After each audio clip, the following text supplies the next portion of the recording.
চিন্তত থাকা মই চাই থাকি তোমাক আকাশৰ পৰা অজস্ৰ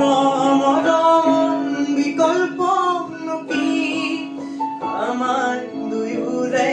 কাহিনী অজস্ৰ সাহসত বেদনাৰ চিঠি দিবানে তুমি বুটলি